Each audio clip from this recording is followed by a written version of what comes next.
Virgo, welcome to your December 2016 General Tarotscope. It's Rena here. Before I lay out the cards, I just wanted to tell you a few transits that are happening in December, and maybe when I do put out the cards, you can make some kind of connections with them that kind of like further enhance the fact that these things are present in December. So, for instance, there's going to be a concentration for Virgo with the fifth house. And the fifth house for you is Capricorn. And the sun goes there on the 21st. Actually, before that, Mercury, which is your ruler, by the way, it goes into Capricorn on the 2nd of the month and turns retrograde in the third house on the 19th. And the sun goes there on the 21st, and then we have a new moon in your fifth house on the 29th. So it's a new beginning in love. So a lot of emphasis for people that are artists. The Mercury retrograde in that house could make you rethink something that you've created. And if you have been wanting children, you may be like, okay, whoa, hold on a second, I'm not sure, let me check this out. Maybe you do research on whether or not you should have children. Sometimes when Mercury retrogrades, it's a good time for research.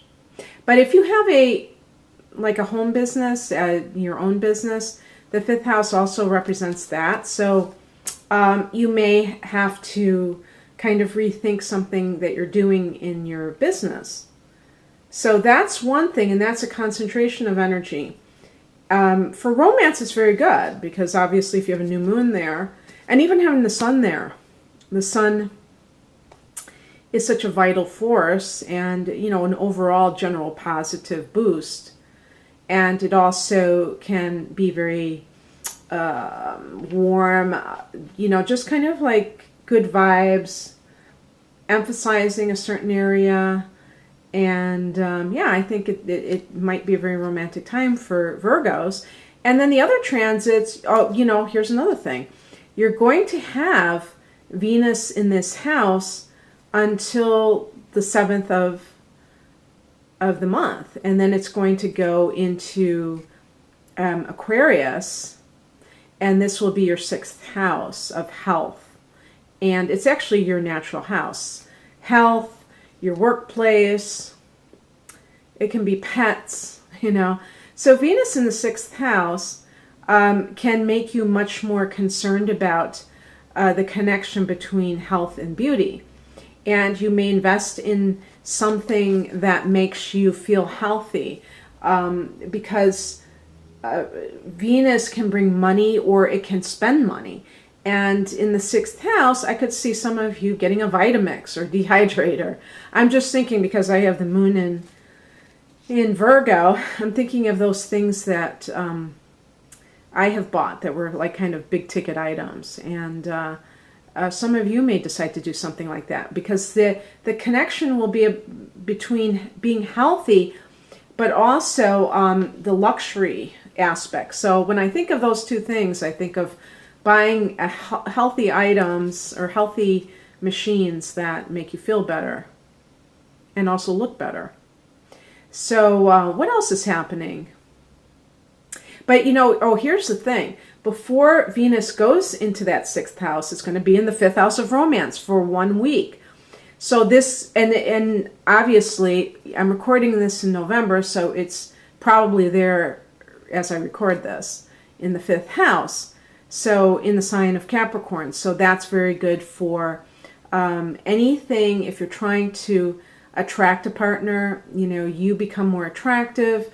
It doesn't have to be just like literally your looks. It could just be like kind of that mysterious little charisma that you have. Mars is going to be, Mars is, this is actually what's happening. Mars has recently been there, but in the month of December, Mars will be in your 6th house. So that's kind of like more active ways of being fit. So exercise routines, that might be emphasized for you. Maybe you decide to hire a personal trainer during this time. But anything to make yourself healthy where you're actually breaking a sweat.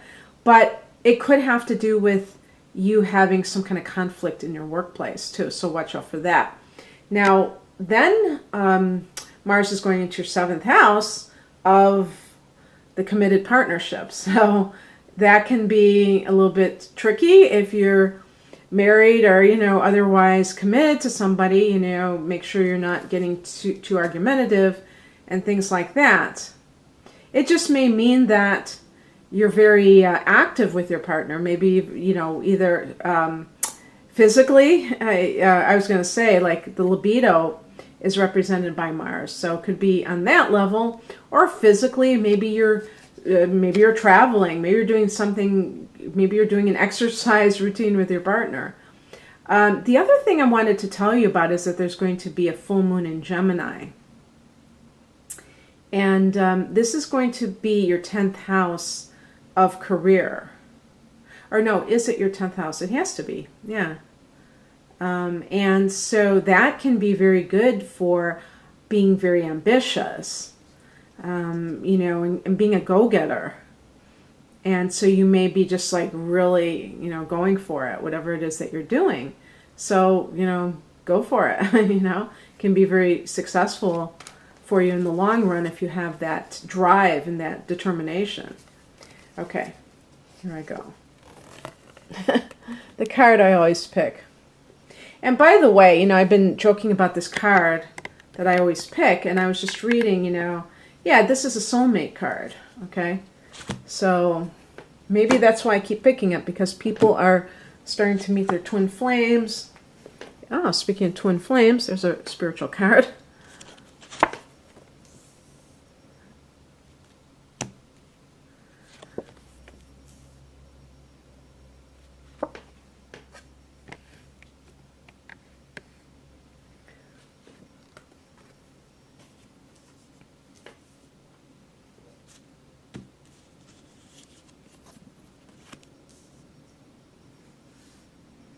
Okay.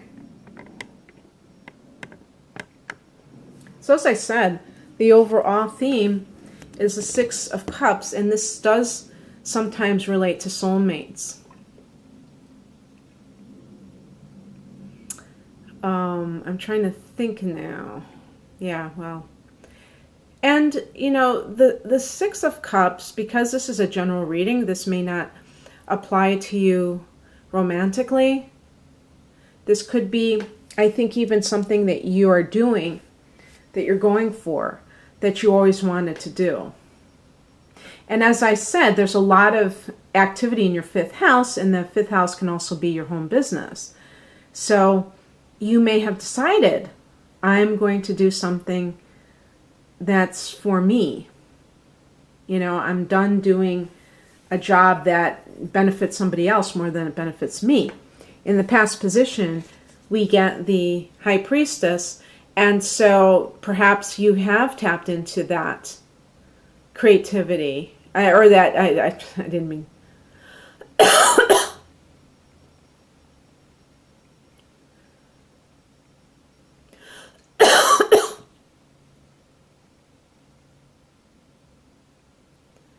So perhaps you have tapped into that intuition in attracting the perfect circumstances to you, whether it be with a partner or in the type of work that you do.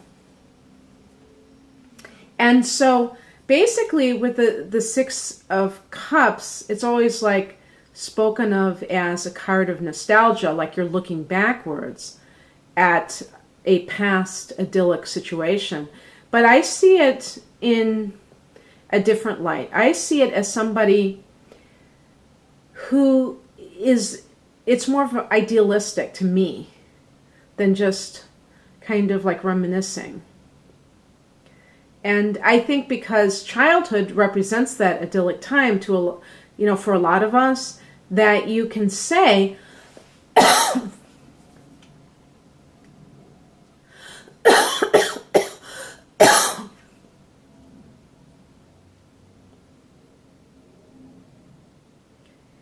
that it's something that we look back at fondly, and therefore we have a really good feeling about, versus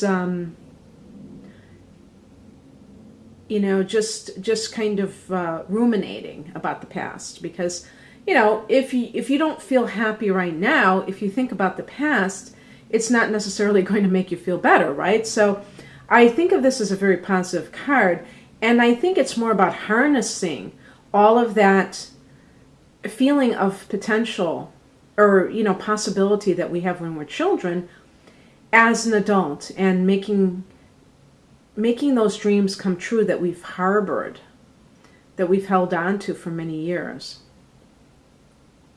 And perhaps that's why I keep picking it, because maybe a lot of people have spent their lives going along with the program, and at a certain point they've seen the dead end, and they finally, it's almost out of desperation. Sometimes you're just so fed up with what's happening that you say, I give up.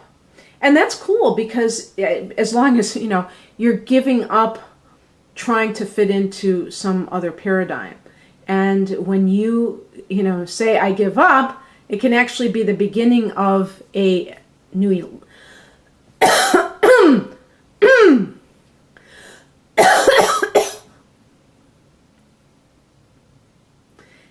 and actually that surrender can usher in a life that you never imagined, that's like 10 times better than what happened before.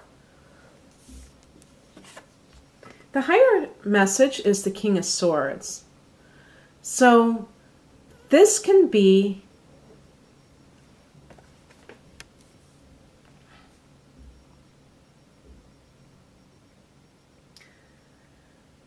what is coming in is the King of Swords. So this could be someone who is a wise, intelligent person who is figuring into your life in some way.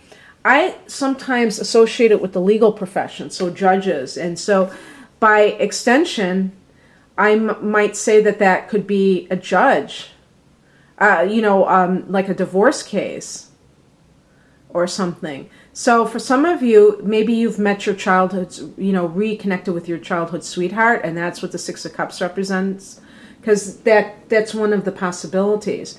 And you've decided that, you're going to pursue that instead of your marriage. During Mercury retrograde, sometimes you hear from people in your past too. And the high priestess in the past situation could have been you finding something out that was hidden, maybe about your current partner, and that prompted you to seek something from the past. But again, with any kind of work situation, the King of Swords can represent perhaps you having mastery over your domain in terms of taking charge of your life. And this is like, I'm thinking in terms of profession, but usually for business I think of the King of Pentacles, but with the King of Swords it's more on the mental level. And I know some Virgo people are a little bit shy and even insecure to some degree. And so the King of Swords is more of a card of feeling in control of your life, but on a mental level, like you're not allowing your emotions to get the best of you, and you're also really using your mind in a top-notch way. So for those people that maybe you were doing work, some of you may have even been doing work that was physical, and it wasn't the work that you wanted to do, but you were just kind of doing something to kind of do in the meantime until you could do what you wanted to do. That could be representing that as well.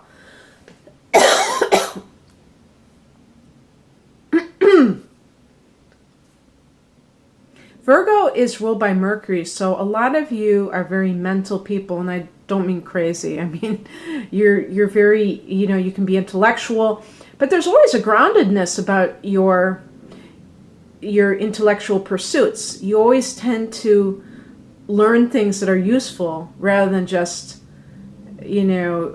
crazy, random things. Like your sister Mercury ruled sign, Gemini, which tends to just gather trivia just for the hell of it. You're more practical in the information that you seek out.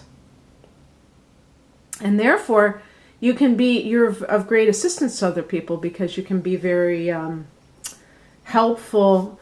You may know a little bit about a lot of things, but they tend to be things that we need to function in life, not just, who was the, Renaissance painter extraordinaire of 19,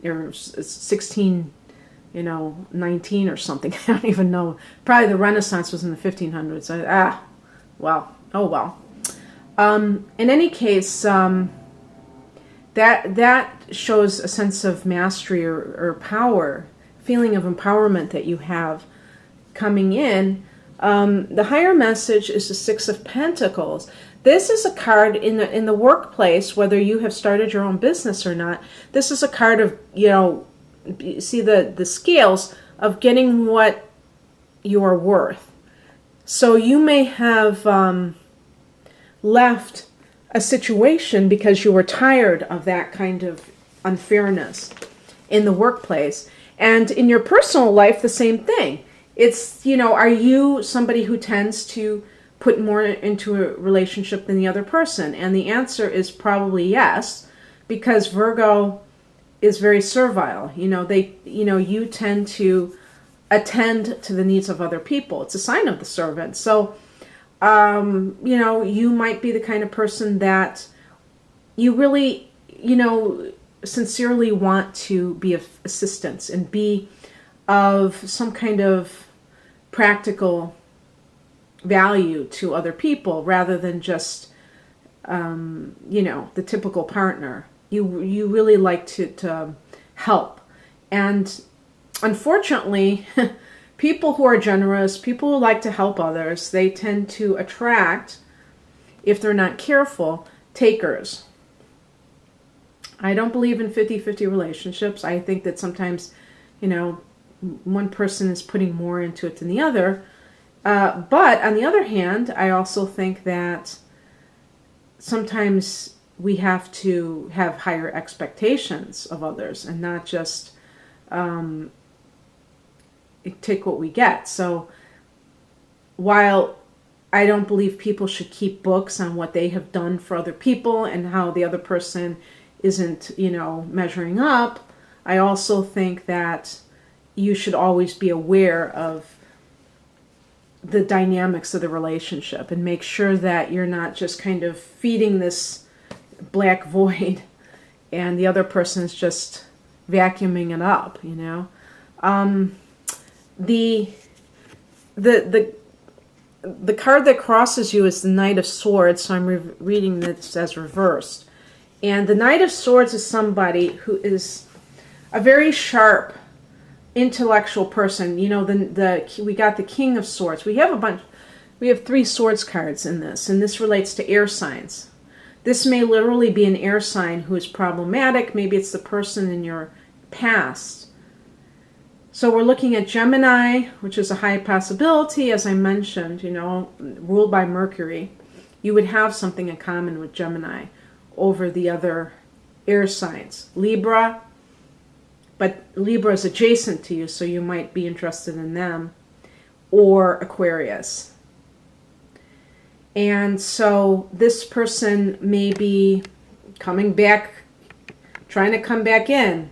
Or just, if you are seeking a separation or divorce, they're giving you problems. But it could be somebody, since this is a general reading, it could be anybody in your life. The person can be, I would say, verbally abusive individual. So they use their words as a weapon. And of course, this is a form of control, because if they can tear you down, then they have you, right? So one possibility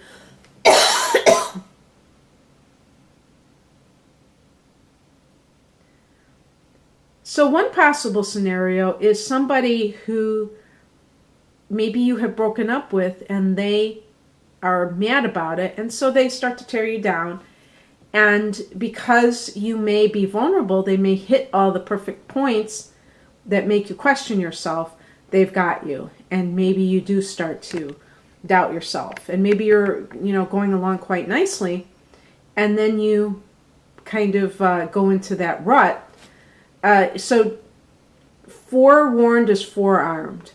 You know in advance that this person, and if this, obviously it's a general reading, so not 100% of Virgos will encounter such a person, but this would be somebody who's already in your life probably. So you know if somebody like this exists. The advice is the Temperance card, and this is a card of balance. It's a card of having balance, being on an even keel. See, this is a card of having one foot, in the spiritual realm, the other foot on earth. Water represents the spirit. So, as advice, the Temperance card may be pointing to something related to Sagittarius. Maybe this is a Sagittarian individual who is a positive influence on you. It could be pointing to the time when the sun is in Sagittarius, which is happening for the first several weeks of the month.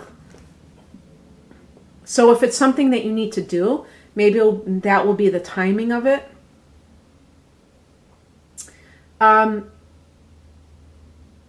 In a personal relationship, if you have two people involved, for instance, if there's a partner that you're moving away from and you're going into a new relationship, or maybe you're still deciding if you are thinking of separating or divorcing a partner, you may be still on the fence. If this person has addiction issues, the Temperance card may be showing that. And sometimes in the reverse position, it's showing intemperate behavior, which is addictive behavior. But even in the upright position, it may be, saying, this is what you need. You need some kind of, you need somebody who has the balance, and that maybe the other person has an addiction. And that's how it's really that simple of choosing between the two people. But whatever decision that or action that you might take, it should be done with a sense of, not going to one extreme versus another.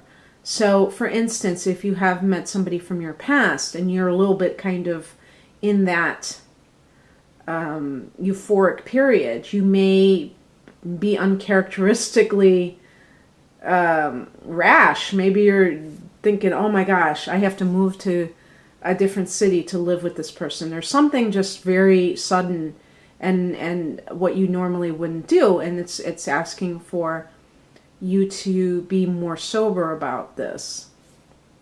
Don't get lost in the moment. The outcome is the Seven of Swords. This is a card I always associate with slinking off and kind of sneaking away from a situation that's a little bit hairy. But it can just mean that you're going to go it alone for a while. The seven can indicate solitude, that you're alone with your thoughts.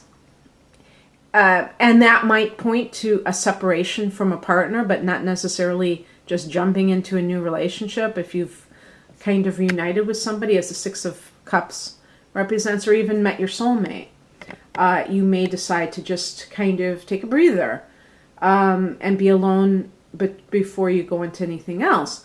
But it can point for some people to a need to get away from a situation that is very obsessive. I'm putting those words into this because in a private, like a romantic relationship, when you have to sneak away, it means that you're dealing with somebody who is just very, very controlling and obsessive. And you may have to, that's what you might have to do. You can't just, go to them and say, this is what I want. I'm not in love. These kind of things would just trigger that person.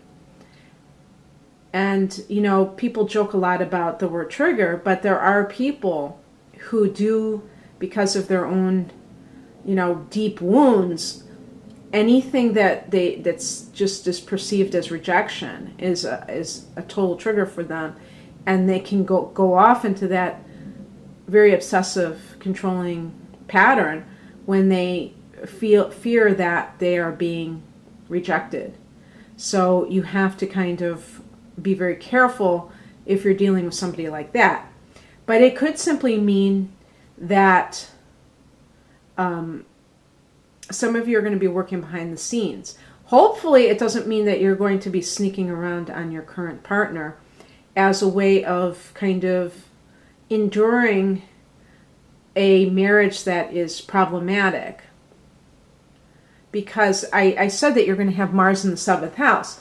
But when you have conflict in your marriage, if that happens for you that way, it really isn't the answer to your problems to kind of go behind the other person's back.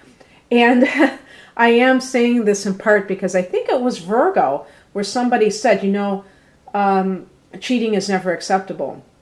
And I actually agreed with that person. So if that person's watching, as I said to you, I agree with you. And it kind of made an impression on me because I don't want people to get the impression that that's how I feel. But on the other hand, I'm a realist. And especially if there are cards that support that, then I do have to acknowledge that. I can't pretend that it doesn't exist in life.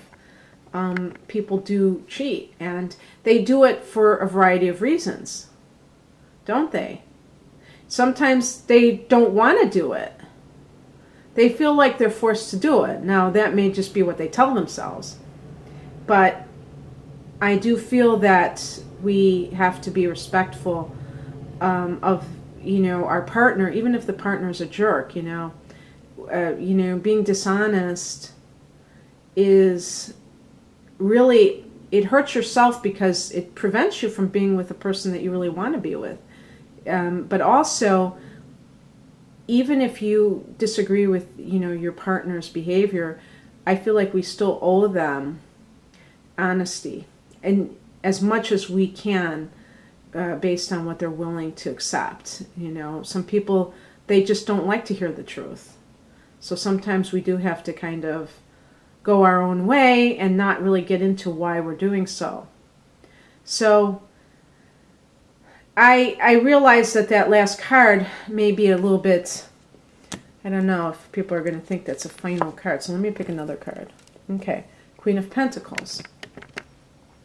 So this is a card of financial abundance and also very much enjoying the home. So I think that, for some people, maybe it is going to be a time where you spend more with your family. Didn't I say that you have Venus going into the 4th house? So this would be a perfect connection with that Queen in Pentacles, Queen of Pentacles, okay? Because it's a card of prosperity, but it's associated with the home and nurturing. And Libra, or Venus in the 4th house is, can bring money and also be... Oh, no, you don't have Venus you have Venus in the 5th house. No, but you do have it. Yeah, you do have it for the first week. I'm sorry, but it's not for the whole month, though. But you do have it for the first week in the 4th house. So it can be a time, at least for a portion of the month, where you're maybe beautifying your home in some way. And it might suggest that you're not necessarily with a partner. It might be like you're just very self-sufficient and you're enjoying, you know, your creature comforts maybe. But I think overall it's a very nice reading, a very balanced reading for work and for love. And I hope you enjoyed this, Virgo. If you'd like a personal reading, there's a link to my website below. Otherwise, have a great December. Bye.